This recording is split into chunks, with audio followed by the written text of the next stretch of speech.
네, 여러분 혹시 최근에 종영한 김 부장 이야기 그 드라마 보셨나요? 거기서 김 부장이 지금까지 성실하게 5억을 모은 퇴직금을 상가 분양이 잘못해서 다 날리고 사기당하는 그런 장면이 나오는데, 이게 저는 정말 남일 같지가 않더라고요. 왜냐면 이게 그냥 드라마에서 각본으로 나온 게 아니고 실제로 제가 상담했던 분들 중에서도 이런 사기를 똑같이 당하신 분들이 있어요. 30년 동안 모은 돈을 단 한 번의 실수로 날리게 되는 거죠. 그래서 오늘은 은퇴 이후에 절대 조심해야 할 부동산 투자 3가지 실제 사례와 함께 좀 확실하게 정리를 해드려 볼게요.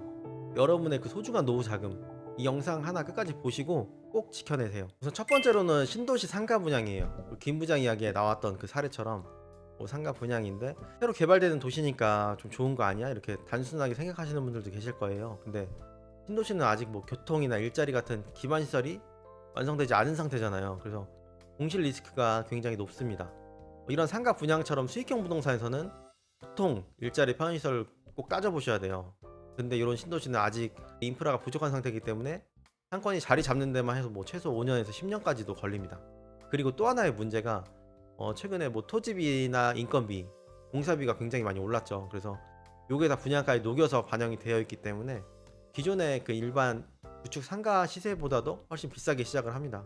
그리고 드라마에서 김 부장이 토스트 가게 계약을 했었는데, 이때 보증금이 2천만 원에 월세가 900만 원이었어요.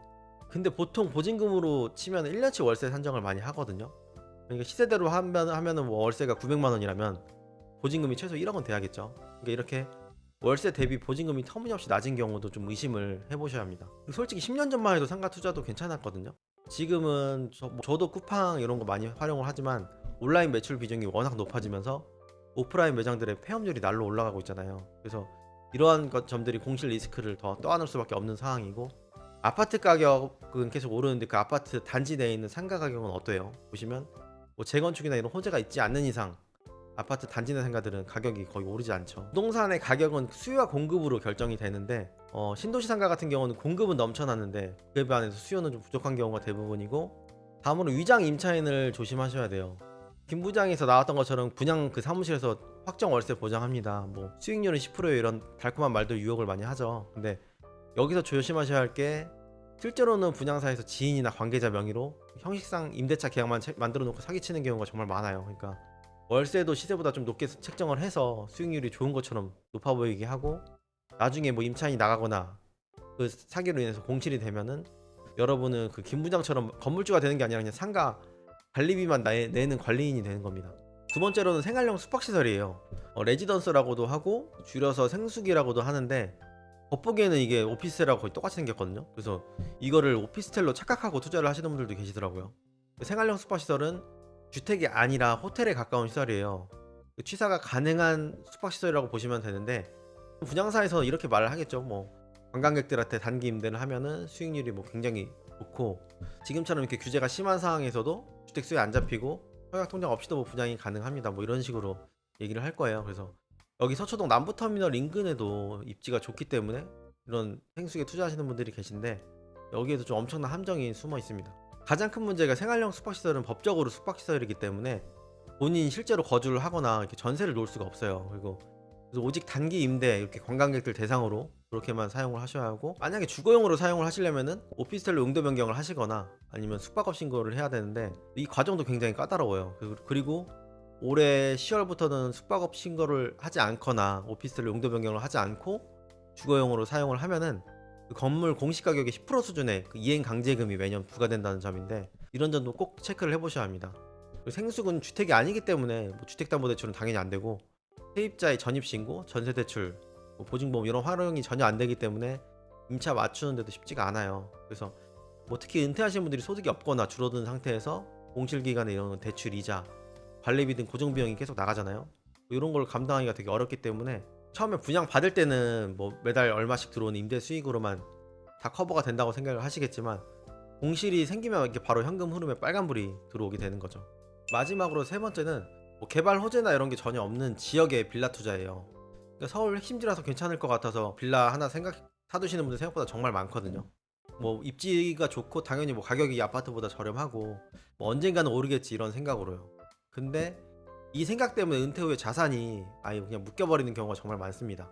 이러한 무지성 빌라 투자의 문제가 3가지 정도 있는데, 첫째로는 황금성이에요. 뭐 내가 이걸 팔고 싶을 때 팔고 현금을 받을 수 있는 이런 황금성인데, 아파트는 시세가 명확하고 좀 매수자가 수요가 그래도 꾸준히 있잖아요. 근데 빌라는 거래 자체가 많지도 않고 시세도 불분명하기 때문에 이러한 황금성에 대한 문제를 체크를 해보시고, 둘째는 시간이 흐를수록 가치가 하락된다는 점입니다.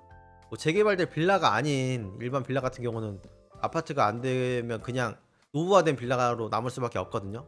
이런 점을 좀 살펴보셔야 되고, 세 번째로는 기대감만으로는 절대 안 된다는 점이에요. 여기 뭐 입지 좋아요, 여기 역세권이에요, 언젠가는 재개발 되겠죠, 뭐 이런 말들이 절대 그 빌라의 가격을 올려주지는 않습니다. 실제로 교대역 그 상권에 있는 빌라를 한 5년 전에 투룸을 4억대로 매수하시고 저한테 매도 의뢰를 하신 분이 계세요. 근데 저 같으면 당연히 거기 추천 안 드렸겠죠. 근데 그분 이야기가 처음에 주변에 상가도 많고 뭐 유동인구가 많아서 무조건 오르겠지 그냥 하고 생각하셨다고 하더라고요.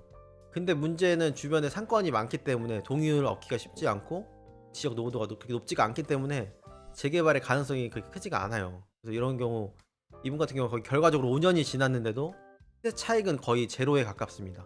그래서 빌라 투자는 입지뿐만 아니라 이러한 개발 가능성과 구조를 좀 보셔야 되는 투자예요. 정비구역의 가능성과 노후도, 그리고 그 정비구역에 대한 필지 규모, 그리고 추진위원회 성향 상황과 동의율의 현실성, 이게 진짜 나중에 신축 아파트로 바뀔 수 있는 곳인지 이런 거를 꼭 보고 들어가셔야지, 이게 안 보이면 그 빌라는 투자 자산이 아니고 그냥 오래된 주택에 불과하게 돼요.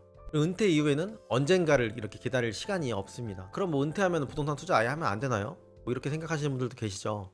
근데 그게 아니라 접근 방식을 좀 바꾸셔야 돼요. 제가 추천드리는 건 서울 주요 재개발 지역의 그 소형 빌라 투자인데요.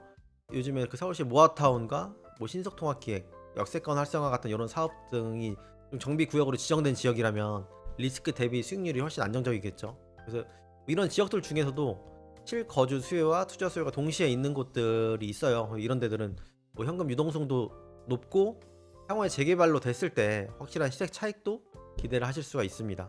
그리고 실제로 제가 작년 초에 컨설팅 해드린 분 중에서 서초 3동 모아타운 추진 구역에 투자를 하셨던 분이 계세요. 이분 같은 경우는 작년 2월 정도 됐었는데 그때 월세 끼고 실투자금 한 1억 중반, 이렇게 불리형 원룸을 2억 7천에 매수를 하셨었는데, 여기 지역 같은 경우는 1년도 안 되는 기간에 동의율을 거의 뭐 70% 이상 달성을 하고 반대율도 4% 정도밖에 안 나왔어요. 그래서 서울시에서 지금 6월 18일자로 모아타운 권리산정일이 발표가 되면서 뭐 이 지역 같은 경우는 현재 뭐 매물도 없을 뿐더러 투룸 빌라가 올해 6월에 8억에도 실거래가 찍힌 게 있었어요. 이처럼 서초동의 신축 아파트가 뭐 국민평형 같은 경우는 40억 이상은 기본으로 갈 것으로 보이기 때문에 재개발돼서 1200세대 신축 아파트가 올라오면은 뭐 이분 같은 경우는 분담금을 내더라도 순이익이 최소 뭐 20억 이상은 될 것으로 보입니다. 오늘 내용 정리를 한번 해드리면은, 일단 은퇴 후에 부동산 투자에서 가장 중요한 거는 단지 이런 수익률이 아니라 안정성과 유동성이에요. 그래서 세 가지 말씀드렸죠. 신도시 상가 분양, 그리고 생활형 숙박시설, 그리고 아무 개발 호재가 없는 이런 지역의 빌라 투자, 세 가지를 말씀드렸는데 이 세 개의 공통점이 뭘까요? 바로 돈이 묶인다는 점이에요. 투자하시기 전에 추가로 이 두 가지는 한번 꼭 체크를 해보세요. 지금 이 부동산을 내가 팔고 싶을 때 바로 팔아서 현금으로 좀 만들 수 있는지 이런 환금성을 체크를 꼭 해보시고, 임차인이 실제로 있고 이 월 진짜 현금 흐름이 실제로 나오는지 그 두 부분을 꼭 체크를 해보시고, 은퇴 이후에는 뭐 언젠가는 이런 말보다 지금 안전한가가 훨씬 중요합니다. 그래서 제가 여기까지 영상 보시는 분들을 위해서 마지막으로 한 말씀만 더 드리면은, 김 부장처럼 5억이라는 큰 퇴직금을 한 방에 상가 분양에 넣었죠. 이런 큰 퇴직금을 다시 만들 수는 없어요 또. 그래서 분양 사무소에 이런 화려한 광고에 현혹되시기보다는 실제 데이터와 현장을 좀 직접 확인을 하시고 믿을 수 있는 전문가와 좀 상담을 하신 다음에 신중하게 지킬 수 있는 결정을 하시기 바랍니다. 은퇴 후에 여러분의 이런 소중한 노후 자산을 지키는 게 불리는 것보다도 훨씬 중요하거든요. 오늘 영상이 여러분의 자산을 좀 지키는 이런 기준을 하나라도 좀 세워드렸으면 굉장히 좋을 것 같아요. 그래서 도움이 되셨다면은 이 구독과 좋아요 꼭 눌러주시고 댓글로 궁금한 점 남겨주시면 제가 다음 영상에서 또 한번 다뤄보도록 하겠습니다. 재개발 정조준이었습니다. 감사합니다.